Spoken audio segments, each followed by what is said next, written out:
Ya te... Dentro de, digamos, y la programación de este año, ¿no? Con los webinars y los cursos, hoy día me tengo el gran placer de presentarles esta, digamos, disertación sobre investigación cualitativa, avances y retos, ¿no? A cargo de Eli Leonardo Malvaceda Espinosa. Él es doctor en psicología de la Universidad de Oviedo, España, doctorando en ciencias sociales de la Universidad San Marcos, estancia doctoral en la Universidad Nacional Autónoma de México, UNAM, magíster en psicología comunitaria, con estudios de maestría en políticas sociales y gestión de proyectos sociales en la Universidad Nacional Mayor de San Marcos, y psicólogo, obviamente, de la Universidad Nacional Mayor de San Marcos, docente de la Universidad Nacional Mayor de San Marcos y de la Universidad San Ignacio de Loyola, ¿no? Él es especialista, ¿no? en investigación cualitativa, profesional trainer, señor Atrasti. Entonces, sin más preámbulos, ¿no? Como le digo, muy contento de verte de nuevo, ¿no? Aunque sea por estos medios, ¿no? Y agradeciéndote de antemano, ¿no? Tu disertación, que puedas compartir con todos nosotros tus experiencias, ¿no? Conocimientos en esta área. Muchas gracias, Eli.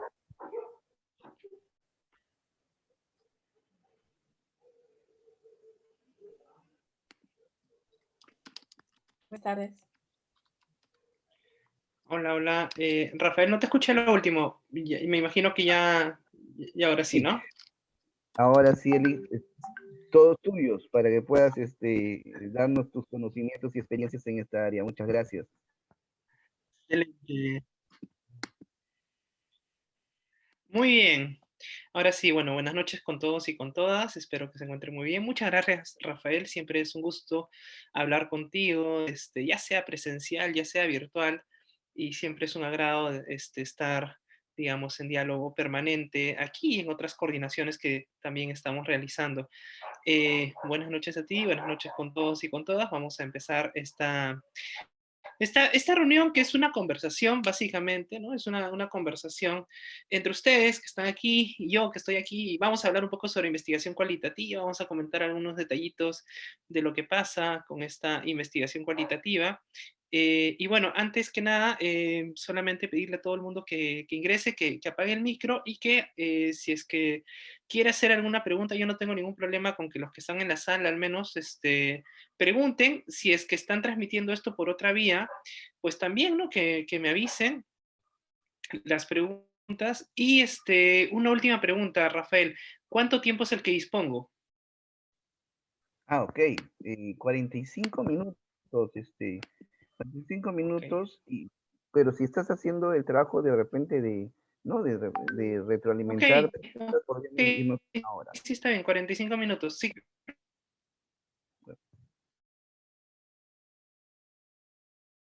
Ya, sí, porque más o menos... Gracias. Muy bien, ahora sí vamos a empezar. Investigación cualitativa, mitos, retos. De hecho que...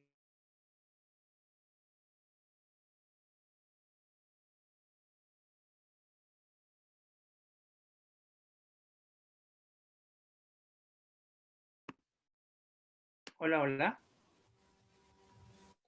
Bueno, Ahora Lincio, parece que tiene problemas con la conexión, porque a veces se le escucha Sí. entrecortado. Ya, genial, no hay ningún problema. Todo eso se puede resolver. Bueno, mientras voy contando algo, ya, ustedes me pueden seguir escuchando ahí. Bueno, voy a contarles algo. Este es un tema que a mí me apasiona, dicho sea de paso, es un tema del cual vengo trabajando. Soy un apasionado por la investigación cualitativa, me gusta hacer investigación cualitativa. Soy de las personas que cuando está en su casa y cuando está haciendo determinadas actividades, procura, digamos, mantenerse haciendo en todo momento investigación cualitativa. Entonces me gusta. O sea, cuando ustedes limpian la casa y escuchan música, ya, yo veo videos de investigación cualitativa. Más o menos ese es mi orden de vida, porque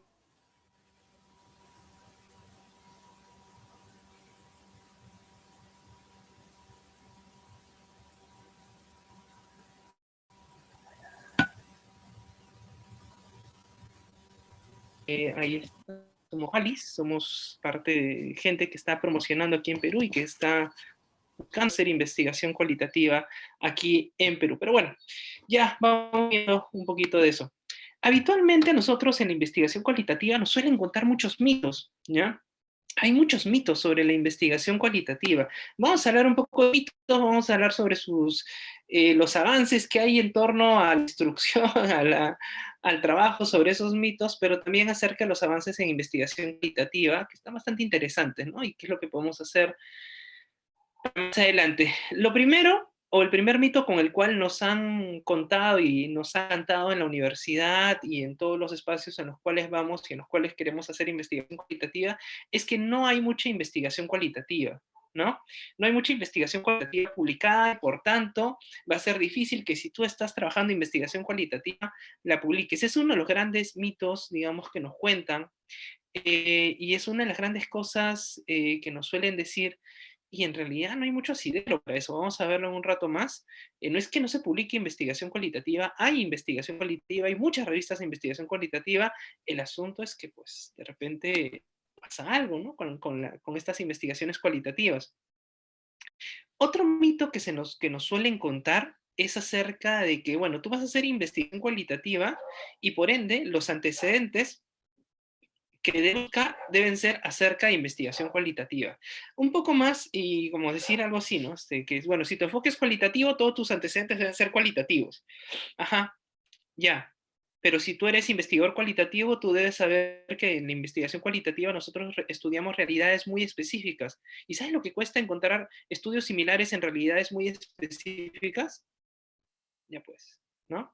Ya pues, entonces tener antecedentes cualitativos para investigaciones cualitativas es un engaño, muchachos, ¿no? Entonces vamos a hablar un poquito acerca de los antecedentes. Luego, otro de los mitos que a mí me fascina es el de que la investigación cualitativa solo describe, no explica. Y parte de este mito se lo debemos a Sampieri y compañeros, ¿no? En el libro de Metodología de la Investigación Científica, no, Metodología de la Investigación se llama, si mal no recuerdo, ¿no? A ver, por acá lo tengo. Sí, acá dice Metodología de la Investigación, ¿no? Ok. Ok, mucho de ese mito se lo debemos a ese libro, ¿ya? Se lo debemos a ese libro. Kelly, ¿por qué lo tienes? Bueno, es que todavía no he preparado la pira. Pero muchos de los mitos están construidos en función de eso, ¿no? Que la investigación cualitativa describe y no explica. Claro, pues como si nosotros estuviésemos solamente, nos dedicásemos a describir. A ver, díganle a alguien que hace teoría fundamentada que no esté explicando nada. Eso díganselo a Strauss, a Gleiser, ¿no? Que que hicieron este libro de Descubriendo la teoría fundamentada ya en los años 50. Entonces, ese es un mito, es un mito por donde lo queramos ver. Y más allá de eso, creo que el problema no se debe tanto a la epistemología cuantitativa y a la epistemología cualitativa, ¿no? El problema no va tanto el problema no es tan epistemológico, por así decirlo, ¿no? El problema no es tanto de epistemología, el problema es de quienes usan esa epistemología, y vamos a hablar de eso en un rato más. El problema es de quienes usan esa epistemología y de quienes trabajan sobre esa epistemología para enseñar, digamos, y dictar cursos en función de esa epistemología, ¿no? Y entonces por ahí viene una situación bastante delicada. Muchos de los docentes que hemos tenido nosotros nos han hablado y nos han dicho hasta el hartazgo que la investigación cualitativa solo describe, no explica, y por ende, por lo que tú estás haciendo, está como que un poquito debajo de las investigaciones descriptivas de corte cuantitativo, ¿no? Poco más abajito que las que solamente hacen porcentajes, ¿no? O sea, están las explicativas, las de ecuaciones estructurales, las que trabajan correlaciones, y las que trabajan descripciones haciendo la aplicación de un test o de un par de test y haciendo porcentajes. O sea, debajo de la gráfica de barras, debajo de eso estamos nosotros. Entonces, vamos a hablar de eso en un ratito, ¿ya? Otro mito que se suele contar es el mito que dice que las investigaciones cualitativas no plantean hipótesis. Y seguramente muchos de los que están acá, que hacen investigación cualitativa, que se desviven por la investigación cualitativa, ahorita deben estar, la venita esta, la que da al ojo de estar ahí palpitando, y de decir, ¿cómo es posible que tú digas que solamente que en las investigaciones cualitativas no se plantea hipótesis, ¿no? Significa, Eli, que te estás vendiendo hacia el paradigma positivista porque estás diciendo hipótesis en la investigación cualitativa, y eso está penado con cadena Ya, ok, eso está penado dentro de la investigación cualitativa y no se puede decir, no, mentira. El mismo problema que pasa con aquellas personas que dicen que no debe haber hipótesis en la investigación cualitativa es el mismo problema que pasa con aquellas personas que desde el paradigma positivista dicen que las investigaciones cualitativas solamente describen. Es exactamente el mismo problema, es un problema que tiene que ver con epistemología, pero no es tanto de epistemología, sino de quienes la usan, ¿no?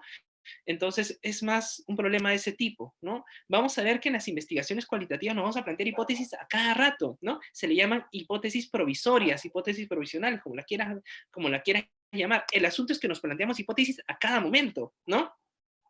Y eso ya cuando estamos haciendo el análisis cualitativo, ahí lo vamos a ver.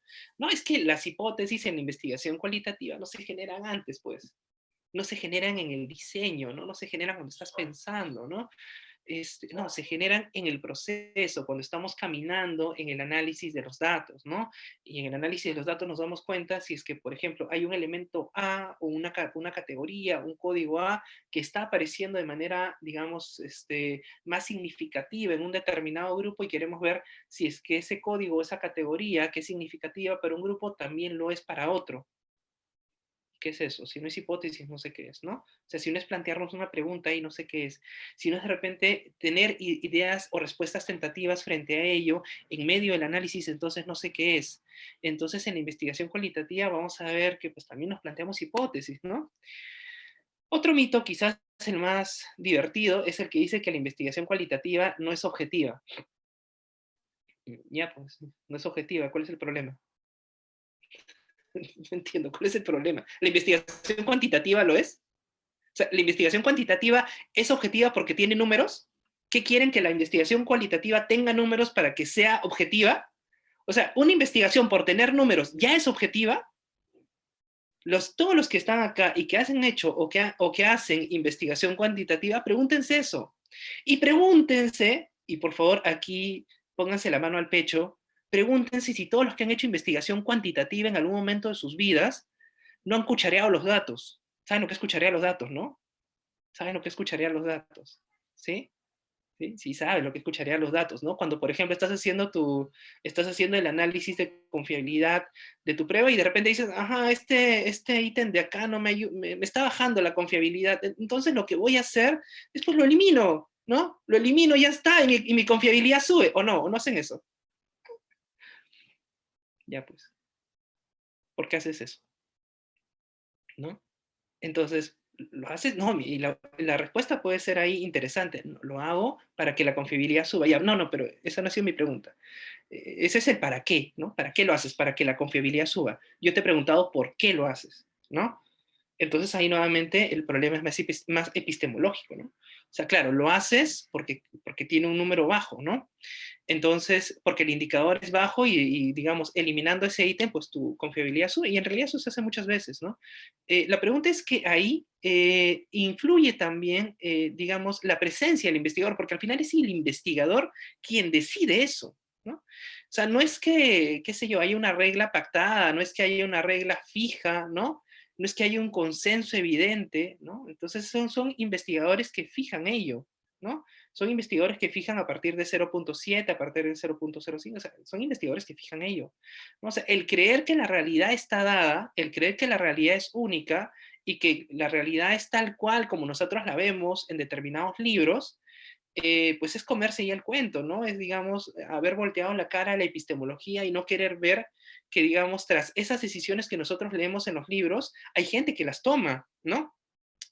Con mayor o menor rigurosidad, con más o menos números, con más o menos fórmulas, pero es gente al fin y al cabo quien al final toma decisiones sobre qué reglas utilizar, qué planteamientos usar, etc. Entonces, me parece genial la investigación cuantitativa. Digamos, en los talleres de tesis que yo suelo dirigir, vienen muchas personas con investigación cuantitativa, y está bien, no lo desanimo a hacer investigación cuantitativa, me parece genial que hagan investigación cuantitativa. El problema es que muchas veces hay gente, mis mismos estudiantes inclusive muchas veces me lo han dicho, que son profesores universitarios y me dicen, es que a mis alumnos les digo pues que no pueden hacer investigación cualitativa, y le digo, pero ¿por qué? ¿No? Es que al fin y al cabo pues es poco rigurosa, ¿no? No es objetiva. ¿no? Y entonces ahí yo me caigo para atrás y digo, pero ¿cómo es posible? ¿No? ¿Cómo es posible que pensemos que la investigación cualitativa no es objetiva? Claro que no es objetiva. O sea, ni siquiera hay que dudarlo. El asunto es que una cosa es que sea subjetiva, ¿ya? O sea, una cosa, perdón, es que no sea objetiva, pero otra cosa muy distinta es que nosotros interpretemos lo que se nos da la gana. Ese es un problema principal del investigador cualitativo. Ese es uno de los problemas más profundos del investigador cualitativo. Y así como yo puedo criticar mucho a la investigación cuantitativa, no tanto a la investigación cuantitativa, a muchos de los investigadores cuantitativos, que creo que es el término más exacto, critico también a muchos de los investigadores cualitativos, que lo que hacen básicamente en una investigación cualitativa es interpretar el mundo conforme a lo que ellos creen que es el mundo, ¿no? Entonces, de acuerdo a lo que tú ves, ¿no? De acuerdo a esa trampa de lenguaje que diría Wittgenstein, ¿no? De acuerdo a como tú crees que es el mundo, vas a actuar frente al mundo, pues, ¿no? Ya está, ya está. Y entonces mucha gente que hace investigación cualitativa, en realidad termina interpretando cosas que no tienen nada que ver con las cosas que ha recogido, ¿no? Y esa es una investigación cualitativa poco rigurosa, y de eso estamos llenos. Aquí, bueno, yo estoy en Perú, pero en Latinoamérica estamos llenos de eso, ¿no? Pues así es, ¿no? Así es. No me gusta, pero es así. Y entonces hay una cuestión muy dura ahí en relación a la investigación cualitativa, ¿no? Que se nos acusa de poco objetivos y demás. Vamos a hablar de eso en un rato más. Yo me emociono con la primera diapo siempre. El otro mito que se cuenta es este. Profe, quiero hacer mi investigación, profesor, sobre apoyo social, afrontamiento, ¿no? Quiero saber cómo la gente, cuáles son los significados de los niños frente a la pandemia, profesor. Puede ser un tema muy bonito. Profesor, ¿cuántas entrevistas hago? ¿Y saben cuál es la respuesta habitual del profesor? Hazte 5 entrevistas. Hazte 10 entrevistas. Hazte 15 entrevistas. Ok, ¿por qué no 4? ¿Por qué no 7? ¿Por qué no 11? ¿Por qué no 14? ¿Por qué no 16 entrevistas? Entonces, esto es interesante, ¿ah? Hace poco leía una investigación sobre el muestreo en la investigación cualitativa, que después se la voy a mostrar, donde hablan acerca de por qué es que los investigadores cualitativos eligen sus muestras cualitativas. Muchos de ustedes seguramente estarán pensando, la saturación. No, no es la saturación. Pareciera, ¿no? Que fuera la saturación, ¿no? La saturación es cuando ya, digamos, un determinado tema está lleno dentro de los participantes y, digamos, ya hasta ahí dejo de recoger la muestra, ¿no? Pero en realidad el criterio que utilizan es hasta más lúdico, ¿no? Múltiplos de 5, múltiplos de 2, ¿no? 15 entrevistas, 10 entrevistas, 6 entrevistas, 8 entrevistas, y no hay mucha lógica, ¿eh? No hay mucho consenso. Si ustedes leen el último libro de Creswell y Pott, ay, se llama, bueno, se me va el nombre, pero por ahí está, en las diapositivas se los he puesto. Él habla acerca, inclusive hasta Creswell te da una serie de números para aplicar investigación cualitativa. Y eso es en función de una casuística, ¿ok? Eso es en función de una casuística. Si leemos un texto, aquí en Perú, por ejemplo, había un texto de Mejía, que es del año 2000, que se llama El muestreo en la investigación cualitativa, y también te plantea, hace una casuística de investigaciones cualitativas y te plantea más o menos entre qué rango y qué rango deben estar los números, ¿no? Y entonces, más o menos, Mejía decía que entre los 25 a 30 entrevistados ya vamos llegando a la saturación. Pues está interesante eso, ¿no? No entiendo cómo le podemos explicar eso a alguien que está trabajando estudio de casos, ¿no? Que haga 30 casos, ¿no? O de repente otras investigaciones que trabajan sobre otro tipo de mecánica, sobre otro tipo de diseño y hacen otro tipo de muestreo, digamos, donde alcanzan la saturación en otro momento. Pero también lo más extraño de esto es que no sé cómo podemos explicarle esto a gente que se plantea su muestreo cualitativo no en función de la saturación. Kelly, ¿la saturación no es el criterio para elegir la muestra? Sí, es un criterio, pero no son todos los criterios. Hay muestreos, ¿ya? Hay muestreos que nosotros, en los cuales se va a requerir necesariamente la saturación. Por ejemplo, pienso en la teoría fundamentada, donde sí o sí está bien que acudamos a la saturación, pero hay otro tipo de muestreos donde no necesariamente vamos a tener que llegar a la saturación. podemos elegir una muestra a priori, ¿no? Y hay un texto de Robinson muy interesante que nos habla justamente acerca de ello, ¿no? De cómo nosotros podemos elegir tipos de muestreo, muestreos a priori y demás, para elegir, digamos, una determinada, para estudiar una determinada, digamos, categoría, ¿no? O elemento que queramos investigar. Vamos a hablar de eso en un ratito más. Después hay otro mito que nos hablan acerca de la investigación cualitativa no permite generalizar. Y sí, pues, sí, bueno, no nos interesa tampoco generalizar, así es que no nos preocupa generalizar o no. Que nos pidan generalizar no es un problema para nosotros, ¿no? Si nos preocupase generalizar, ahí sí, me dolería.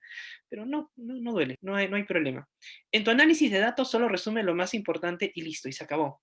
Y quizás este es el mito que más me duele, ¿ya? Dentro de la investigación cualitativa, el rubro donde me he especializado, donde me he concentrado más en estos últimos años, es en el análisis de datos cualitativos, porque justamente ese es un vacío, eso es como la caja negra de la gente que hace investigación cualitativa, que no, digamos, ahí ve un vacío, ¿no? Ve que algo no cuadra, no aparece, entonces ahí pasa eso.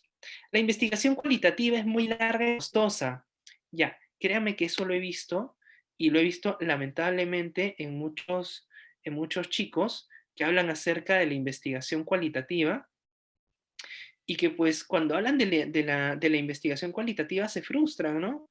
Dicen, oye, pero yo elegí hacer investigación cualitativa porque no da numeritos. Y en realidad, pues yo hago investigación cualitativa, sinceramente trabajar estadística me cansa, ¿no? Y en realidad no, pues, porque está bien que la gente que se está decantando para hacer investigación cuantitativa lo haga, porque está bien, es una investigación bastante interesante y está bien que se siga haciendo, pero no puedes elegir la cualitativa, digamos, simplemente porque no lleva números, ¿no? Porque si hacemos procesos muy complejos, ¿no? Tan complejos como pueden hacerse en la investigación cuantitativa, dicho sea de paso, hacemos procesos complejos. El problema es que cuando nosotros pensamos que solamente hay una forma de investigar, pues ahí cometemos un error, ¿no? Y obviamente pensamos que la investigación cualitativa es larga y costosa, en primer lugar, porque recién nos estamos adentrando en ella, y en segundo lugar, porque no tenemos buenos asesores, ¿no? Y lamentablemente yo he conocido pues asesores de todo tipo, ¿no? Y estudiantes de todo tipo que me han dicho que, por ejemplo, su asesor le pedía hacer 100 entrevistas. Imagínense, 100 entrevistas para su investigación cualitativa. ¿Se imaginan lo que es eso? Va a terminar la carrera esa señorita, va a terminar su maestría, su doctorado y todavía no va a terminar de transcribir sus datos con seguridad. Entonces, el problema, ¿ok? Hay que tener muy en cuenta eso, ¿no? Y frente a todo eso, cara siempre es la misma, ¿no? Siempre mi gesto es el mismo y es un gesto que hasta ya, digamos, se torna muy común, ¿no? Entonces vamos a hablar acerca de cada uno de esos mitos de investigación cualitativa, vamos a hablar de vamos a hablar de algunos avances. El primero es que no hay investigación cualitativa publicada. A ver, sí y no, ¿ya? Sí y no. Sí y no. Hace poco que esto por ahí por redes, ¿no? Y hablaba acerca del, digamos, de las posibilidades. Ahí, ya está. Hablaba acerca de las posibilidades de la investigación cualitativa, ¿no? Entonces se decía que no hay mucha investigación cualitativa publicada, pues lo siento, ¿no? Hay una página web que se llama Qualitative Report y que es bastante interesante. Por ejemplo, ahí nada más, ahí está un pantallazo de esa página. Te hablan acerca de 122 revistas que están bastante interesantes. Bueno, pues la predominancia es en inglés. De repente uno me pregunta, Eli, ¿cuántas revistas de Latinoamérica hay ahí? Adivinen cuántas hay de Latinoamérica. Exacto, ninguna. ¿Ok? No hay ninguna en Latinoamérica. Entonces, de Estados Unidos hay un montón, de Europa hay mucha, Latinoamérica no. Lo más cercano a nosotros, pues, es Portugal. No lo sé, lo digo por el idioma, ¿no? Por el portugués. Pero más allá de eso, no. La más antigua, en 1955, donde hubo el boom de revistas, pues fue en el 90, fue fines del 90 y 2000, sí, un boom de revistas, y pues como lamentablemente muchas veces pasa en Latinoamérica, pues las modas llegan tarde en realidad. y la moda llegó tarde también, ¿no? Y sigue llegando tarde. El hecho de que no tengamos muchas revistas de investigación cualitativa o que haya una ausencia completa de este tipo de investigaciones, o más que de este tipo de investigaciones, no de este tipo de revistas me refiero, evidencia también pues que hay un, hay un escaso también interés, ¿no? También de las zonas o de las instituciones que lo promueven, ¿no? La predominancia está en ciencias sociales definitivamente, está en ciencias sociales, está muy, muy interesante, muy movido, aunque en los últimos años, digamos, está tomando fuerza las investigaciones cualitativas en el ámbito de la salud, que es muy interesante todo lo que está produciendo, por ejemplo, en España, en el ámbito, en el área de enfermería, todo lo que se está produciendo acerca de salud. Entonces está muy, muy, muy interesante, ¿no? ¿Qué nos dice el Simao Journal Rank? Nos dice que hay 29 revistas exclusivamente de investigación cualitativa, y eso está muy interesante, o sea, revistas que solo se dedican a investigación cualitativa. A diferencia de las anteriores te publican investigación cualitativa, pero te publican otras cosas más, pero exclusivamente de investigación cualitativa, de acuerdo al reporte Simago, ¿no? Hay 29 revistas solamente de investigación cualitativa, o sea, centradas en la metodología cualitativa. Y eso, para los que nos encanta la metodología cualitativa, es pues bastante rico, pero es limitado, ¿no? Es muy limitado. Es muy limitado en el mundo el trabajo en investigación cualitativa y en parte el hecho de que no haya mucha investigación publicada, digamos, en parte es cierto. ¿Por qué? Porque lo que sucede es que, bien, hay mucha investigación en inglés, sobre todo en Latinoamérica, pues hay muy poco, y metodología en Latinoamérica es muy poco en realidad.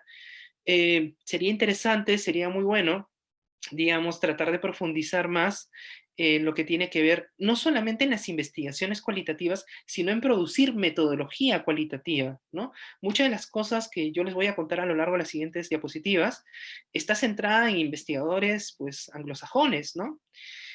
Y es pues algo que también me gustaría citar más autores de Latinoamérica, pero lamentablemente no hay, o si hay, son muy pocos, ¿no? O si los hay también, son muy abstractos, no muy y el hecho de ser abstractos no es que sea malo.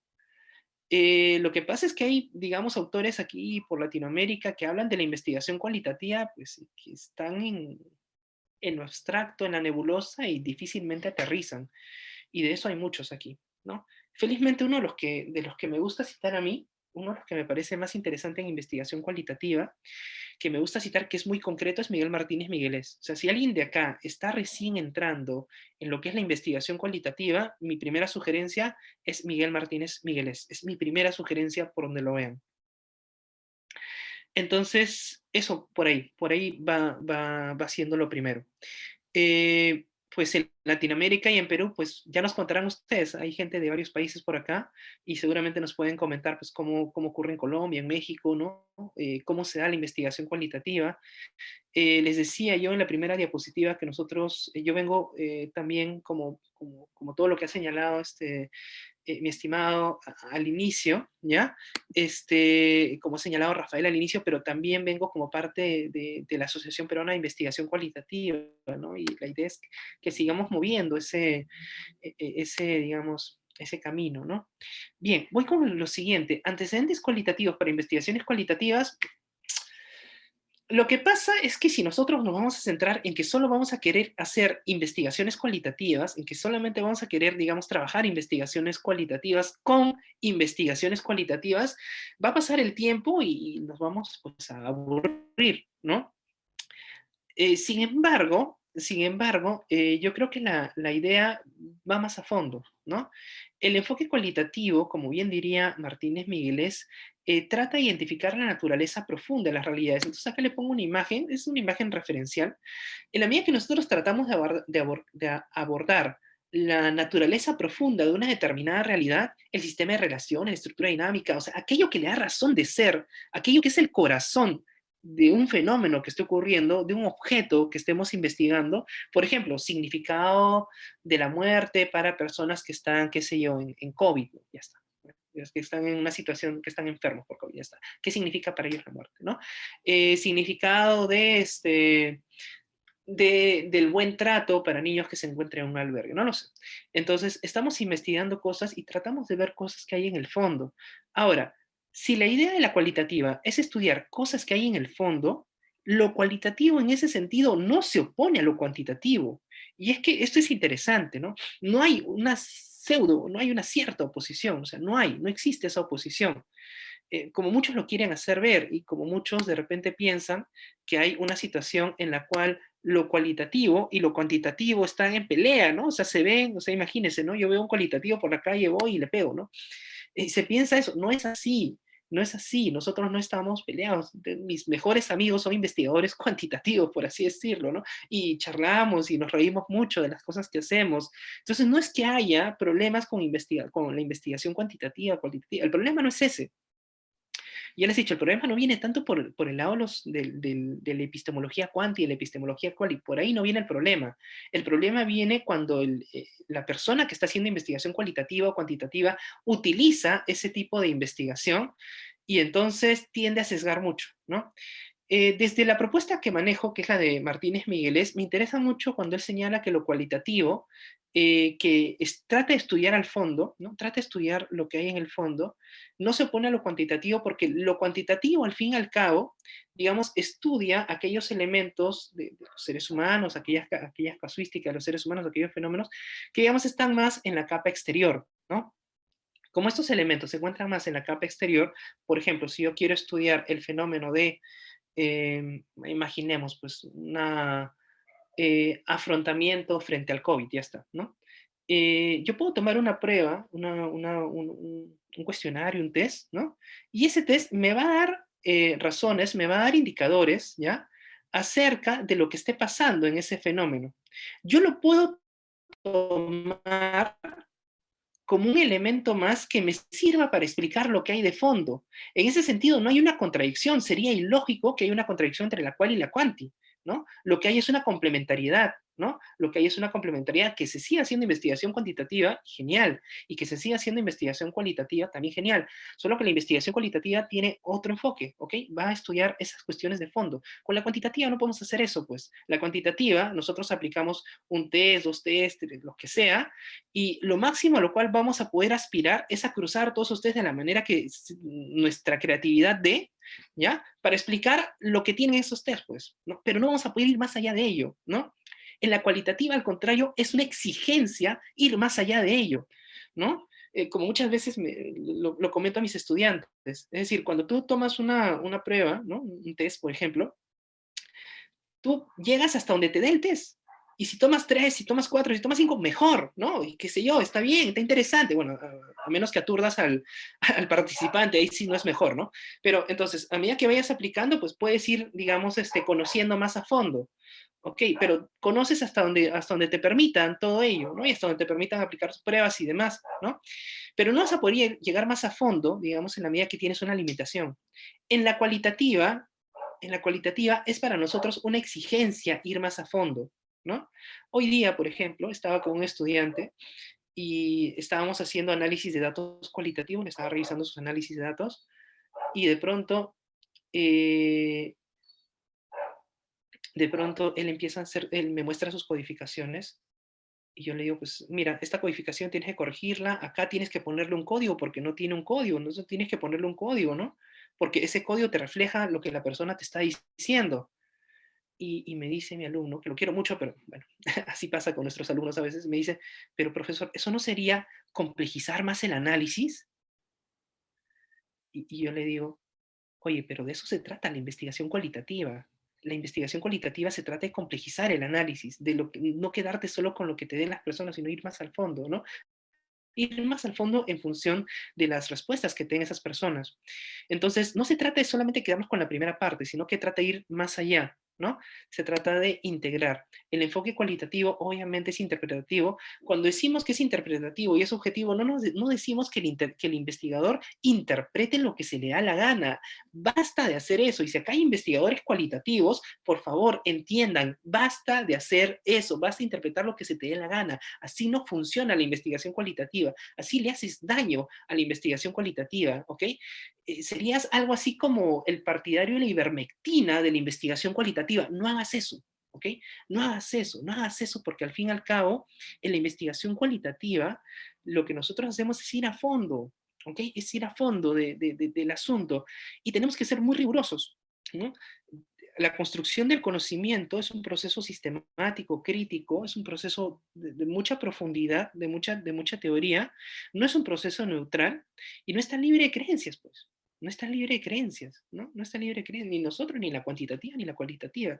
Así que aquí, más que pelearse con la cuantitativa y cualitativa, es sincerarse, ¿no? Es sentarnos en una mesa y decir, oye, entre gitanos no nos vamos a leer las manos, ¿no? O sea, tú tienes tus errores, yo tengo los míos, pues así se construye el conocimiento, ni tu paradigma es falible, ni el mío tampoco, ni tu enfoque lo explica todo, ni el mío tampoco, ¿no? O sea, así funciona, ¿no? Entonces no estamos libres de creencias. Otro de los mitos de los cuales se suele hablar es que la investigación cualitativa solo describe, de eso les decía hace un rato, ¿no? Y que la investigación cualitativa no plantea hipótesis. Y acá me sale el Aníbal Quijano del alma, ¿ya? Si han leído Aníbal Quijano, pues genial, y si no lo han leído, Aníbal Quijano con la colonialidad del poder es necesario aquí. Pues este tema del secuestro epistemológico de términos, ¿no? Esta situación en la cual, digamos, muchas veces tratamos de explicar un enfoque desde otro enfoque. Y a pesar de que yo les haya hablado de este librito, a pesar de que les haya hablado de este librito que para muchos es la última palabra en la investigación, pues tiene muchas falencias, ¿no? O sea, no digo que no sirva, o sea, sirve también para cuando estudiantes de pregrado, ¿no? Que recién están empezando, pues sirve como un orientador. Pero ya estás estudiando maestría, doctorado, ya si vas a publicar en una revista de alto impacto, ya, ahí lo dudamos. ¿Por qué? Porque al fin y al cabo, muchas veces se intenta explicar a la investigación cualitativa desde el punto de vista de la investigación cuantitativa, y ahí caemos en un error. Caemos en un error profundo. Y justamente, hace unas semanas atrás, pues yo hice una publicación que pues a muchas personas les gustó, a otras personas no les gustó, bueno, no me interesa tampoco, pero reproduje un texto del último libro de Hernández Sampieri con, no recuerdo el otro autor, por ahí si alguien lo coloca en comentarios sería genial, en la cual se hablaba que lo cualitativo, ¿no? Que lo cualitativo era aquello que se opone a lo cuantitativo, que ya está, ¿no? Ya no hay nada más que discutir, aquí no hay nada más que ver, no hay nada más que hacer, ¿no? Como lo cualitativo se opone a lo cuantitativo, pues basta, ya, se acabó. Entonces, eso también es un error, ¿no? Eso también es un error y eso no nos ayuda, ¿no? No nos ayuda a ir más allá, ¿no? No nos ayuda a ir más allá.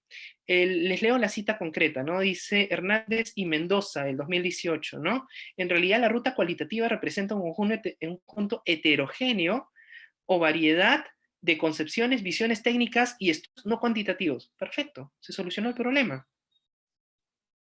No es como decirte, oye, dime qué es el color blanco. Ah, es lo que no es negro. ¿Qué es la luz? Lo que no es oscuridad. No me estás definiendo nada.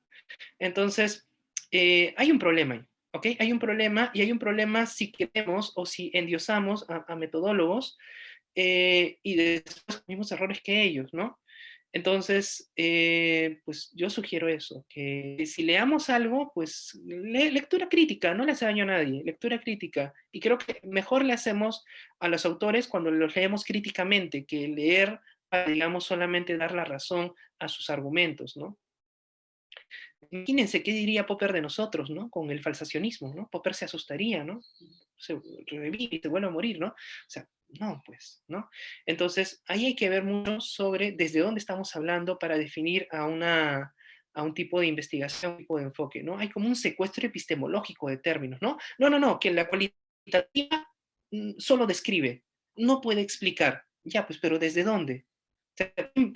O sea, si queremos una explicación desde la lógica cuantitativa, pues no tenemos, no la vamos a hacer, tampoco nos interesa hacerla. Si queremos una correlación, tampoco nos interesa hacerla. Queremos hacer otras cosas y queremos explicar otras cosas. Entonces, en ese sentido, va este secuestro epistemológico, ¿no? Que muchas veces se utiliza, digamos, los términos y se cree que el término explicación, se cree que el término hipótesis, se cree que el término, qué sé yo, validez, ¿no? Solamente aplican para investigación cuantitativa, cuando en realidad pueden aplicar para las dos, ¿no? Entonces, creo que también ese es un problema. hay una ausencia de una postura epistemológica crítica, y bueno, esto es más de muchos autores, de muchos docentes, hay muchos docentes que enseñan a sus alumnos a que solamente hay un tipo de investigación. Hace unos meses asesoré a una alumna de una universidad aquí de Perú, de la cual no voy a decir su nombre, pero bueno, se corre el riesgo de que su ex rector y ex lo que sea pueda ser presidente del Perú. Y bueno, y decía que en la universidad no habían otras investigaciones cualitativas, ¿no? No habían otras investigaciones cualitativas. Y eso es un problema, porque eso ya te habla acerca de una predominancia de esta racionalidad clásica, ¿no? En las universidades. Este positivismo, ¿no? Que nos ha inundado por más de 300 años, pues se mantiene, está ahí vito y coleando, ¿no? Está en todas las universidades y es algo que no se puede sacar, ¿no? Les dije hace rato que Latinoamérica siempre llega tarde a las modas, y esto es una evidencia de ello. Desconocimiento de diferentes paradigmas explicativos. Se pueden plantear diversas hipótesis provisionales, lo mencioné hace un rato, a lo largo de toda la investigación. El problema es que estas hipótesis provisionales son eso, ¿no? Se va haciendo una, se descarta, ¿no? Dices, ah, mira, está interesante, vamos avanzando.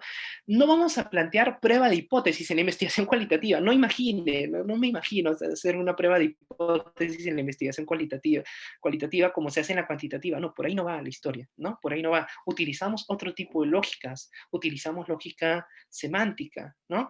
Entonces, utilizamos otro tipo de argumentos para señalar, digamos, qué es lo que ocurre, ¿no? Y hay programas como el Atlas T, por ejemplo, nos pueden ayudar bastante a hacer, digamos, a evidenciar, ¿no? Esas hipótesis que nosotros estamos viendo.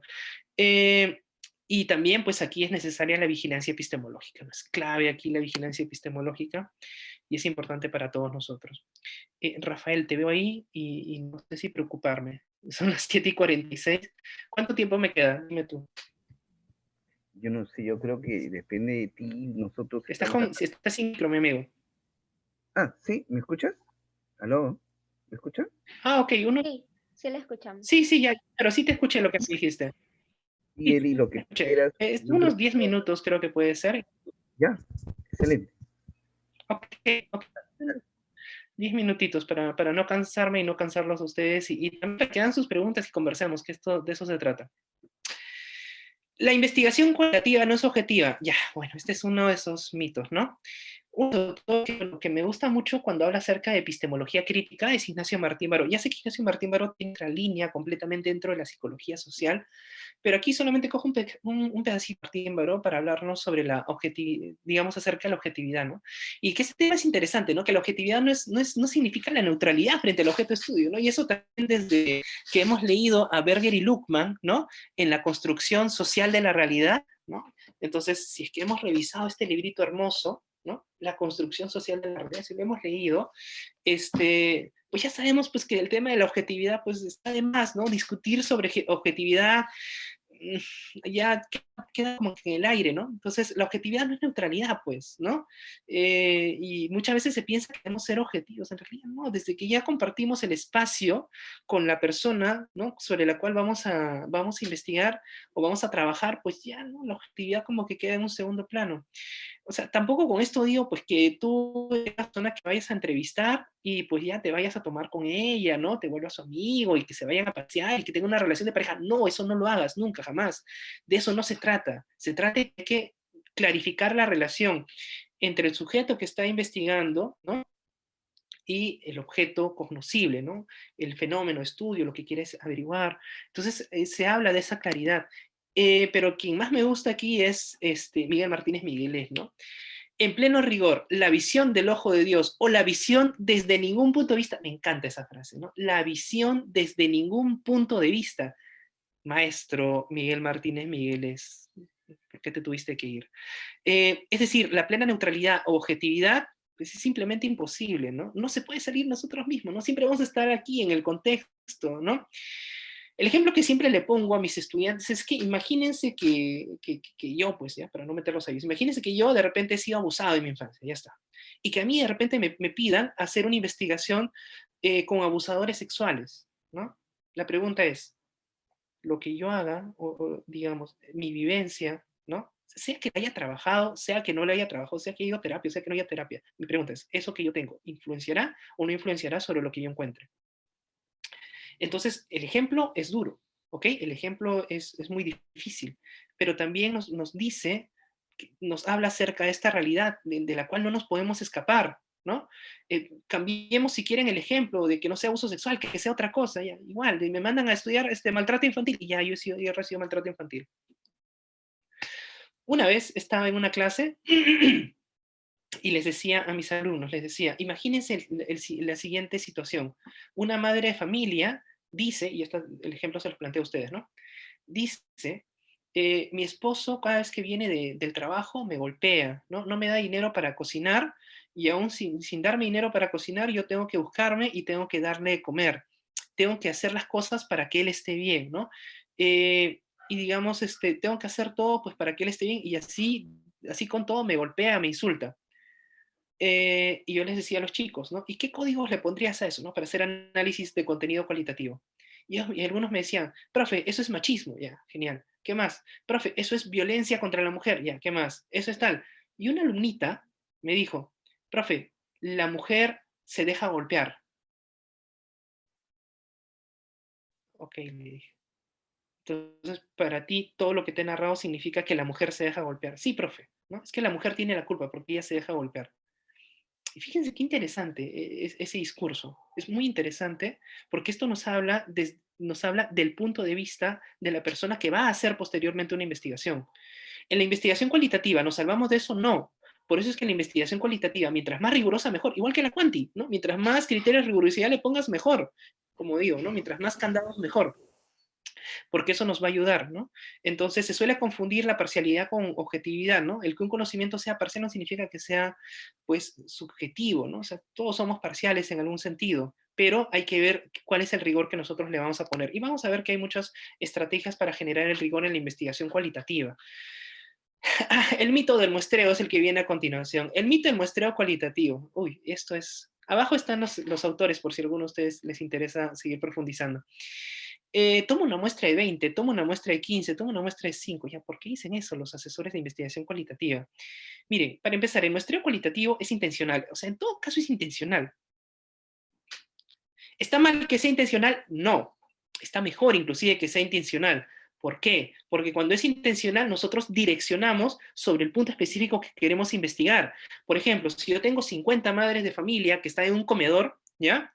Y yo quiero conocer sus experiencias de vida en el comedor, y de esas 50 madres de familia, hay una madre de familia que ha estado 20 años en ese comedor y todas las demás llevan 5 a 3 años en ese comedor, pues obviamente voy a investigarla a esa mujer que lleva 20 años en ese comedor. Es intencional, porque yo dirijo mi muestra, ¿ok? No hay problema con que yo dirija mi muestra. Se prioriza profundidad sobre la extensión. Esto es clave. En cualitativa nuestra muestra es pequeñita, pero profundizamos mucho. A diferencia de lo que pasa en la cuanti, ¿no? Es una muestra grande, ¿no? Pero profundizas hasta donde te den los instrumentos y ya está. En cambio, en la cualitativa, tratamos de que nuestra muestra sea pequeñita, ¿no? Y que además ese todo sea un todo sistémico, ¿no? Que debe cumplir dos criterios, como diría Mejía, el criterio de representatividad y el criterio de heterogeneidad. Vale decir que esa muestra, así sea chiquitita, ¿ya? O esos participantes, así sean pocos, tienen que ser representativos de todo el grupo que queremos investigar, y además de ser representativos tienen que ser distintos, o sea, tienen que ser heterogéneos unos de los otros. Entrevistar hombres, mujeres, adultos y niños, ¿no? Entrevistar padres, hijos, qué sé yo. ¿Y eso para qué? Para triangular, para cruzar la información y de ese modo profundizar más sobre un fenómeno de estudio. O sea, al fin y al cabo, el problema en la investigación cualitativa es profundizar, es ir más allá. ¿Qué se muestrea? Esa es una buena pregunta. ¿Qué se muestrea? ¿Se muestrean personas? Es una buena pregunta. ¿Qué se muestra en la investigación cualitativa? ¿Personas? Así como en la cuanti, ¿no? La investigación se hizo con un N de 500, ¿no? N de 500, o sea, 500 personas. ¿Y en la quali qué? ¿En la quali se muestran personas? Y esto es muy interesante, y esto está en el texto de Strauss y Corbin, y esto es un mito muy interesante sobre, digamos, sobre lo que se muestra, ¿no? se habla del muestreo teórico, ¿no? Y este muestreo teórico va mucho más allá del muestreo de personas. Tú puedes tener 10 personas, pero con esas 10 personas puedes tener, no sé, 300 códigos, no lo sé, 300 ideas, 300 citas, ¿ok? Puedes tener muchas ideas de esas personas. Entonces, más allá de muestrear a los participantes, a los sujetos, ¿no? Muestramos ideas, muestramos sus conceptos, ¿no? Por eso es que el criterio de saturación no es tanto saturación de los participantes en primer lugar, ¿no? Es la saturación de los contenidos en primer lugar. Y una vez que has saturado los contenidos, terminas saturando pues a las personas, terminas diciendo ya, mira, como ya he saturado un contenido, como ya he saturado un tema, pues ya, ahí nada más, ya no puedo seguir entrevistando, ¿no?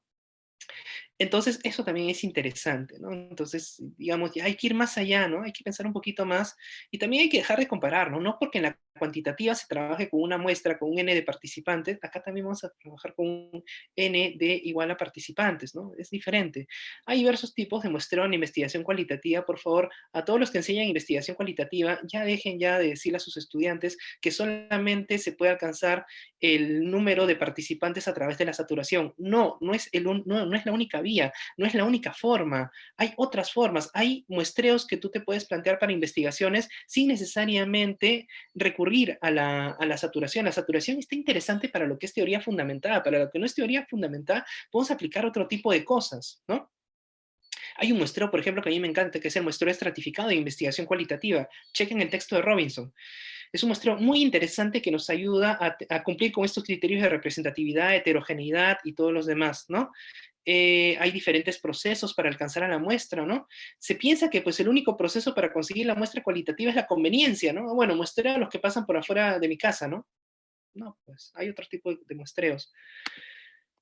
La investigación cualitativa no permite generalizar. Bueno, no nos interesa generalizar, eso es lo primero que tengo que decir.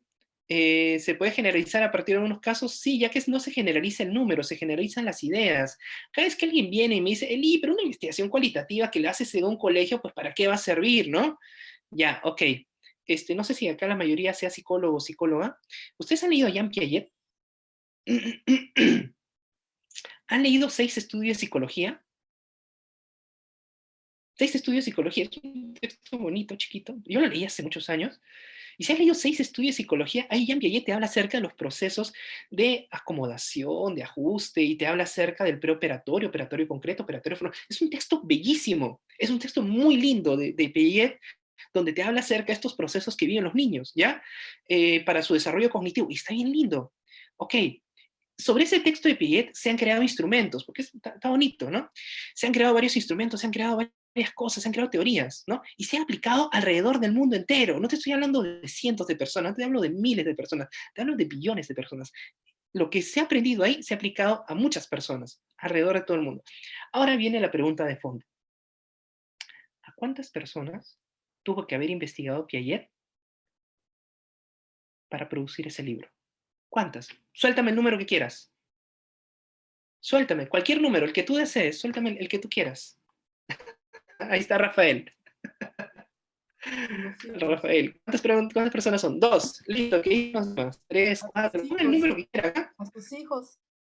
5. Yo sé, el número que ustedes quieran, el que se les antoje, no hay problema. Miles. Acuérdense que se generalizó al mundo entero. 3. Ya. Vamos. ¿Saben lo que pasó? ¿Saben a quiénes investigó Piaget?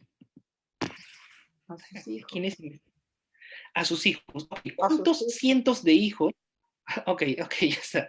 ¿Cuántos cientos de hijos tuvo Piaget? ¿De cuánto fue su prole? ¿De cuántos? ¿100, 1000? No. ¿Saben cuántos fueron? ¿Saben cuántos? 2. ¿Y saben que fueron? ¿Saben? Fueron mujeres. No fueron hombres. Ni siquiera un hombrecito y una mujer. Fueron 2 mujercitas. Y fue interesante. Entonces, imagínate. Pero claro, Piaget era educador, epistemólogo, biólogo, filósofo. Tú entrabas al Corte Piaget y sus columnas, su casa no estaba construida por columnas, eran libros, ¿no? Lo que había en sus casas. Era un tipo leidísimo, conocía muchísimo. Pero claro, entonces lo que hace Piaget es profundizar sobre una determinada realidad, sobre un determinado fenómeno. Eso es lo que hace PIE, y esa es nuestra labor como investigadores, profundizar, ¿ok? Entonces a mí me parece interesante que se haga investigación quanti y quali, pero sea la que sea, que se profundice. No es nuestra labor, como no fue la de Piaget, generalizar su estudio, mandarlo a todo el mundo. Esa no es nuestra labor, no nos interesa, ¿ok? Pero lo que nos interesa es profundizar sobre un determinado elemento y que ese determinado elemento pues se siga conociendo. En cualitativa producimos algo que se llama teorías de rango intermedio o teorías de medio rango, ¿no? Ahí pueden leer a Green y Toro, que tienen un texto sobre investigación cualitativa en salud, y ahí se van a poder enterar sobre esto, ¿no? Sobre la, digamos, sobre esta parte de aquí.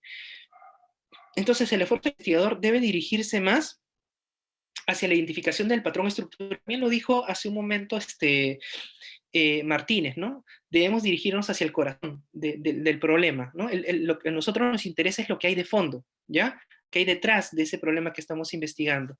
Entonces, si tú estás haciendo investigación cualitativa y le has aplicado encuestitas a tus chicos y después no has profundizado sobre, entonces duda, ¿no? ¿Es investigación cualitativa, no? O de repente me estás engañando. ¿Es posible estudiar a través de algunos de sus miembros representativos? Definitivamente.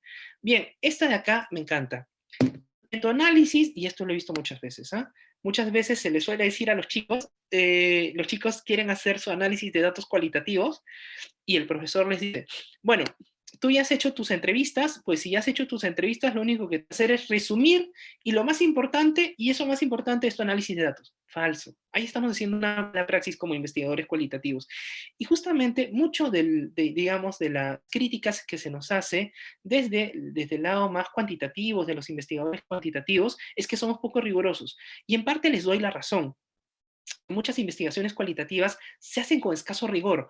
Y si hacen con escaso rigor, no señalan cómo se ha hecho los datos, cómo se ha hecho el análisis, ¿no?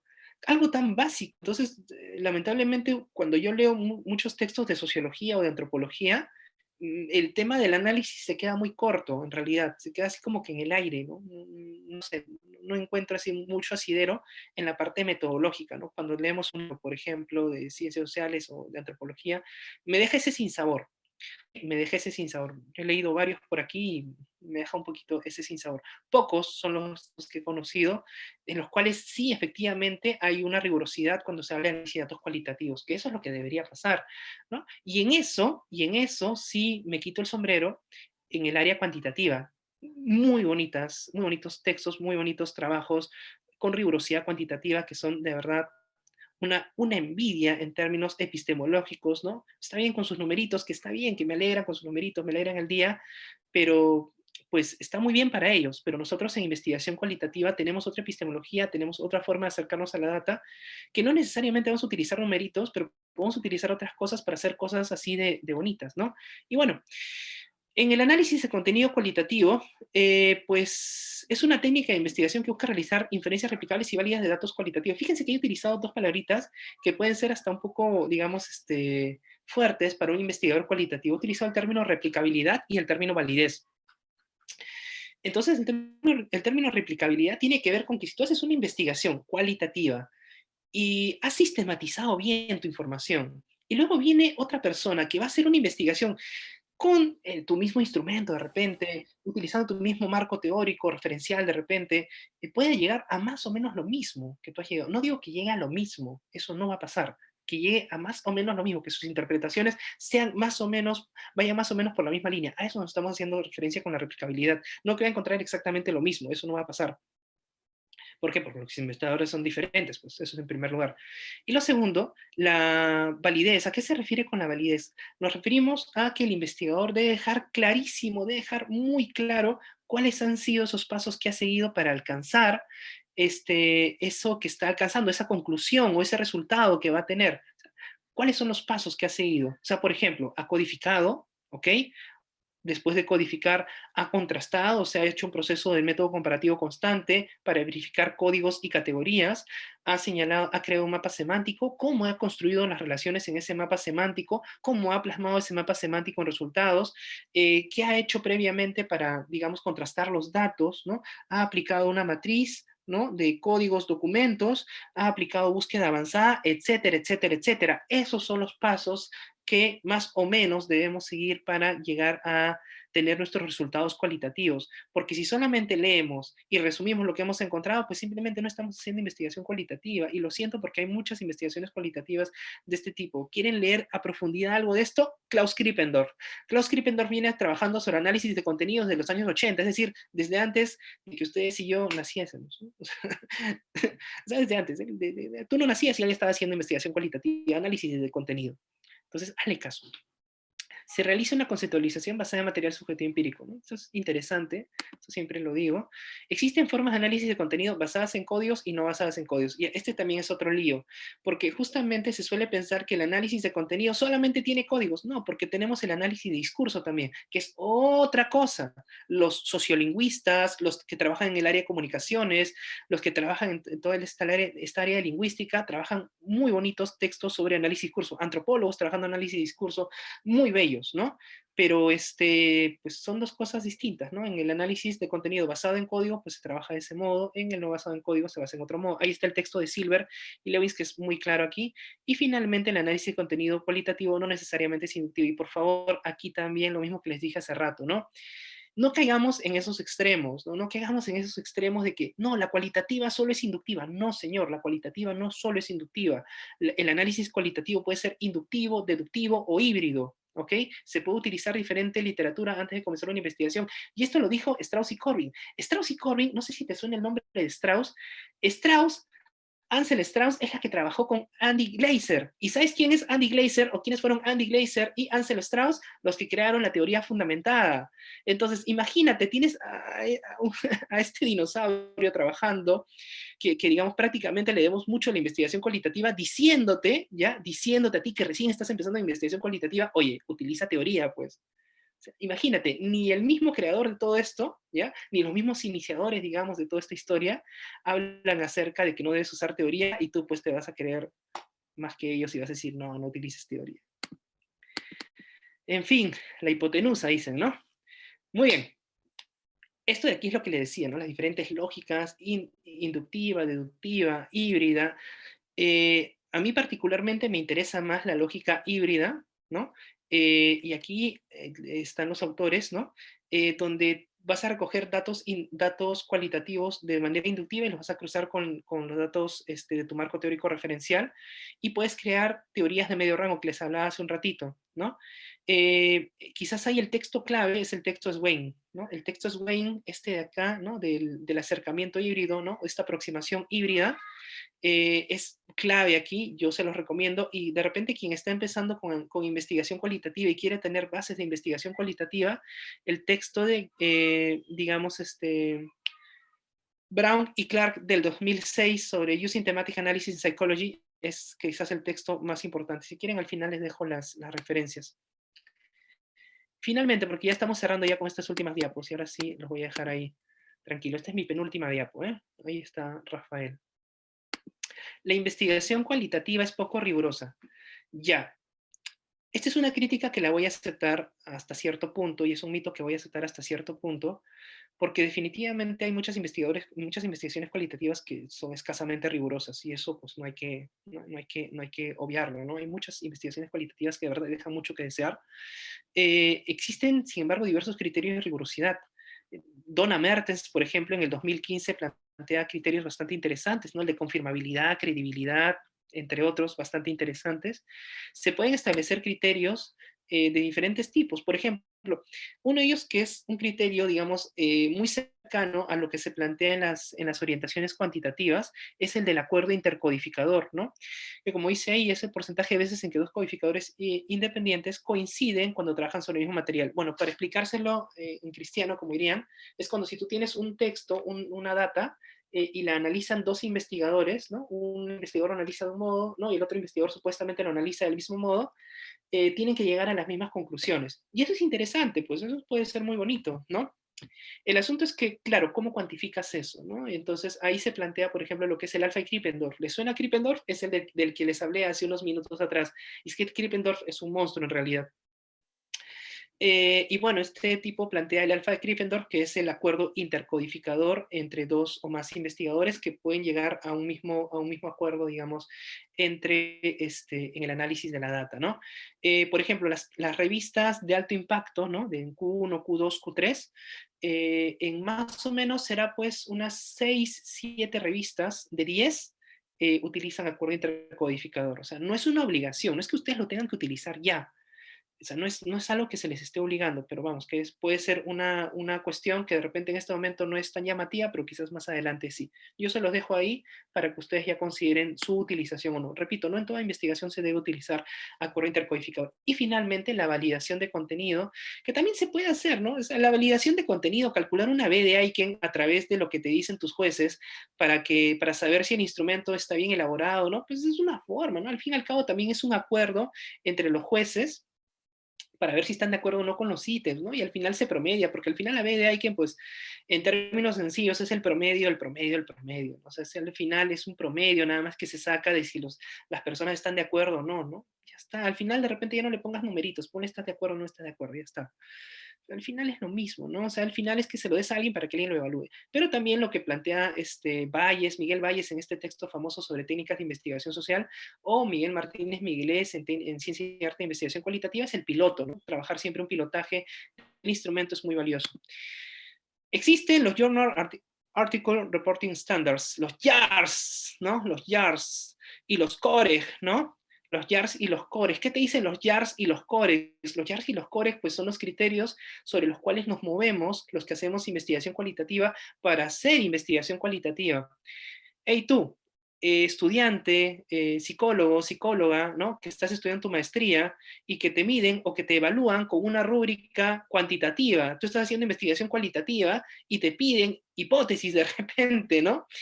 O te piden variables, o te piden matriz de aparicionalización. Ya, agarra esa rúbrica, pues tírala, ¿no? Y utiliza esto. ¿No? Pídele a tu docente que te enseñe con esto, ¿no? Que es lo más cercano a un criterio de rigurosidad en una investigación cualitativa, porque no puedes, o sea, no le puedes pedir al estudiante que está haciendo, o sea, no puedes evaluar el fútbol con reglas de vóley, no sé cómo decírtelo, no sé cómo decírtelo.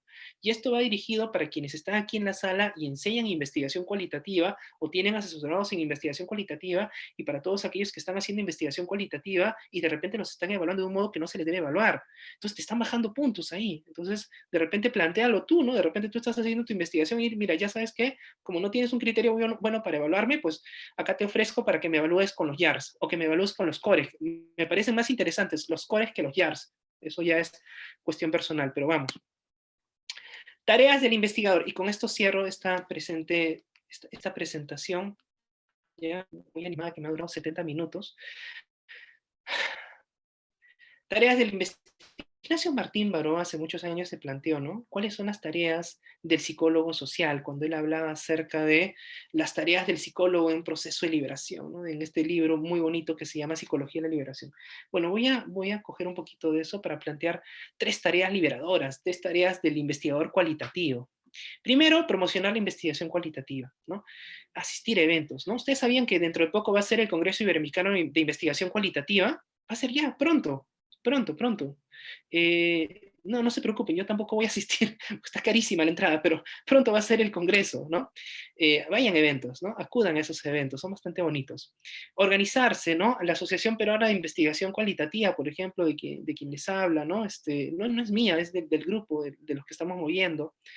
Y que también estamos a puertas ya de promocionar la Asociación Latinoamericana de Investigación Cualitativa. Es más, en unos meses ya se viene lo que es el segundo seminario internacional de investigación cualitativa, así es que estén atentos a ello, ¿ya? Entonces va a venir un seminario bastante bueno, donde van a haber ponentes de todos lados, de otros países, de otros planetas, si quieren, pero vamos a traer ponentes muy, muy, muy interesantes y vamos a trabajar esto de una manera muy bonita.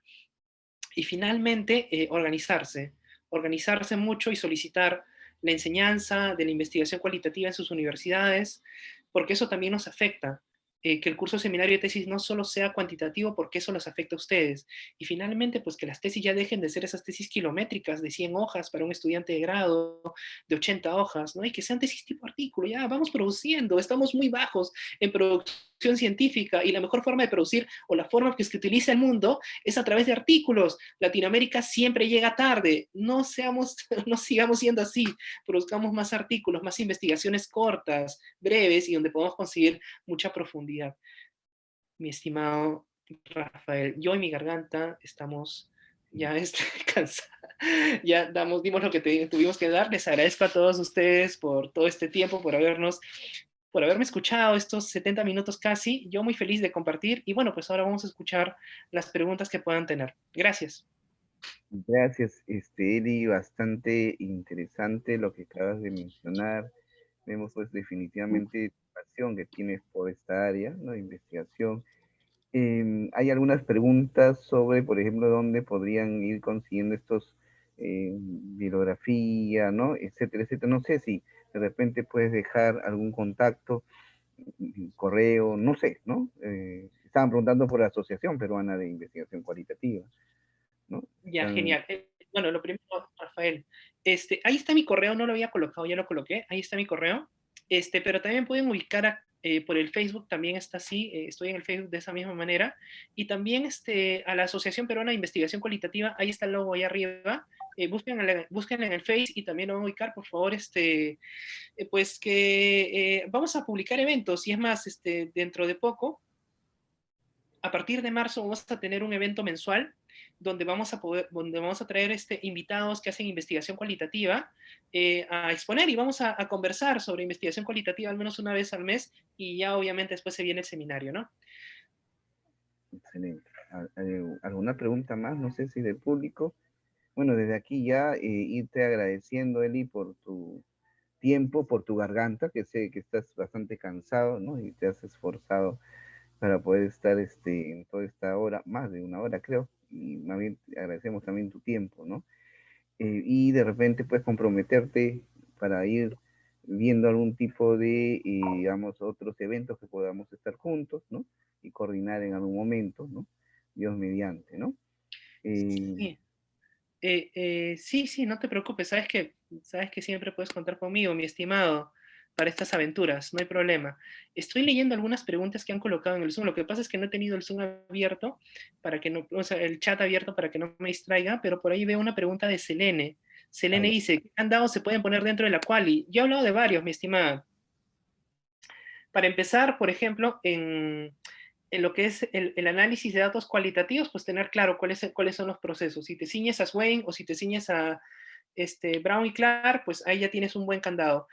Por ejemplo, si estás haciendo la transcripción y utilizas las pautas de transcripción de Jefferson, ahí tienes otro candado. Si de repente haces trabajo en equipo y más de una persona analiza los mismos textos o los mismos materiales que tú estás analizando y haces un acuerdo intercodificador, ahí tienes otro candado. Por ejemplo, si haces pilotaje a tu entrevista, ahí tienes otro candado. Si te centras en los cores o en el core o en el JARS, ahí tienes otro candado. No sé qué más se me ocurre, o sea, pueden haber otros candados más, pero creo que con esos son importantes. Después, un libro de epistemología crítica. Bueno, yo lo aprendí, lo de epistemología crítica, a través de Ignacio Martín Baró, pero sé que dentro de la nueva ciencia de Miguel Martínez Miguelés puedes encontrar varias cosas de ello, sobre todo en los primeros capítulos. Jay, repito, en el libro de Miguel Martínez Miguelés sobre la nueva ciencia. Yerlin dice que si el diseño fenomenológico, la muestra está compuesta por 12 participantes. Me pregunta si está bien, pues yo te pregunto si sigues utilizando a Sampieri para hacer investigación cualitativa. Entonces, nada, Yerlin, dale vueltas a eso. Yo ya hace rato que ya, digamos, no utilizo mucho a Hernández Fernández Batista. Yo te recomendaría seguir otros autores. Pero, por ejemplo, si tomas al mismo Creswell, que es, digamos, la panacea, es uno de los autores más importantes en cualitativa y en mixta, Creswell inclusive te dice, no, entre 8 participantes, 12. Yo lo dudaría, yo creo que depende más del contexto, ¿no? Depende más del contexto y también de la casuística que encuentres. Porque, por ejemplo, Creswell te habla de una realidad, ¿no? Y está bien que te hable de su realidad, porque así de repente funciona ahí donde él está, pero de repente nuestra realidad funciona de otro modo. Y bueno, entiendo que ya se señaló que no se trata de un número, sino de criterios. Tarará, ahí señalan los números de sus hijos, ahí está, hicieron muy bien. Las referencias, Walter, las referencias están en las diapositivas. Creo que al final se los voy a compartir y ahí están todas las referencias. El teléfono, no, pues. Te dejo mi correo, ahí está.